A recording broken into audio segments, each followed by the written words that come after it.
guys, welcome back to my channel Tech R, and in this video I am going to tell you about if else if ladder statement, which is one of the decision making statement. ठीक है, so अगर हम उसके syntax की बात करें, if else if ladder, अभी तक हम जो स्टेटमेंट्स पढ़ रहे थे इफ स्टेटमेंट्स के अंदर, उसमें क्या था, हम केवल एक कंडीशन पास करते थे, क्योंकि हमारे पास अगर एक कंडीशन है तो हमारे लिए इफ स्टेटमेंट यूज़ करना या इफ एल्स वाली स्टेटमेंट को यूज़ करना सफिशिएंट था. सपोज अगर हमारे पास कंडीशंस एक से ज़्यादा हैं, उस केस में हम क्या करेंगे.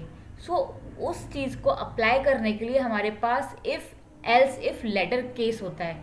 ठीक है, उसमें क्या होता है, हम अगर हमारे पास मल्टीपल कंडीशंस हैं तो हम अपने कोड के अंदर वो मल्टीपल कंडीशंस ऐड कर सकते हैं by using else if statement. ठीक है, अब यहाँ पे आपकी पहली इफ, ये उसका सिंटेक्स है. यहाँ हमारे पास इफ क्लॉज है. ठीक है, इफ क्लॉज के अंदर हमने अपनी पहली कंडीशन पास करी कि ये हमारी पहली कंडीशन है, अगर ये सेटिस्फाई हुई तो ये वाली स्टेटमेंट एग्जीक्यूट हो जाएगी, यानी कि स्टेटमेंट 1 एग्जीक्यूट हो जाएगी.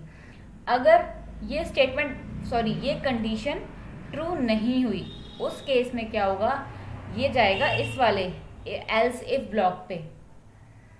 ठीक है, ये इसकी वाली कंडीशन चेक करेगा. अगर ये वाली कंडीशन भी सही नहीं हुई, और हाँ, एक चीज़ ज़रूरी नहीं है कि हम यहाँ पे केवल एक ही एल्स इफ ब्लॉक लगा सकते हैं, हम यहाँ पे मल्टीपल एल्स इफ ब्लॉक लगा सकते हैं. इसी को हम बोलते हैं एल्स इफ लैडर. ठीक है, और अगर इनमें से कोई भी कंडीशन सेटिस्फाई नहीं हुई, हमने यहाँ पे n number of else if statements दे दी, लेकिन अगर उसमें से कोई भी कंडीशन सेटिस्फाई नहीं हुई, तो उस केस में हमारे पास ये एल्स ब्लॉक होता है, तो ये एल्स ब्लॉक की स्टेटमेंट एग्जीक्यूट हो जाती है. ठीक है, सो ये हो गया उसका सिंटेक्स. अब मैं इस प्रोग्राम पे आती हूँ. इसमें मैंने पैकेज बनाया है, जैसे कि हम अब तक कंट्रोल स्टेटमेंट्स पैकेज पे ही काम कर रहे थे. उसके अंदर इफ़ एल्स इफ क्लास है हमारी, उसके अंदर ये मेन मेथड आ गया, और उसके बाद मैंने यहाँ पे एक वेरिएबल ए लिया है जिसको 3 से इनिशियलाइज किया है. ठीक है, यहाँ पे मैंने इफ़ ब्लॉक के अंदर कंडीशन जो लगाई है पहली, वो ये लगाई है, if A is greater than 3, मतलब क्या 3 ग्रेटर देन है 3 से, मतलब इसका जो आउटपुट होगा 3 ग्रेटर देन 3 का, ये ट्रू है या फॉल्स है. सो ये फॉल्स है, तो मतलब ये नहीं एग्जीक्यूट होगी. अब आएगा ये इस वाले एल्स इफ ब्लॉक पे. अब यहाँ पे ए की वैल्यू पुट करके देखो, 3 लेस देन 3, क्या 3 छोटा है 3 से, नहीं है. सो इसका आउटपुट भी फॉल्स हुआ, सो ये वाली भी एग्जीक्यूट नहीं होगी. अब आते हैं इस पे, एल्स इफ ए इक्वल 3, क्या ए 3 के बराबर है, हाँ है, तो इस हिसाब से ये वाली जो स्टेटमेंट है ये एग्जीक्यूट होगी. सो इसको सेव करके रन करके देखते हैं.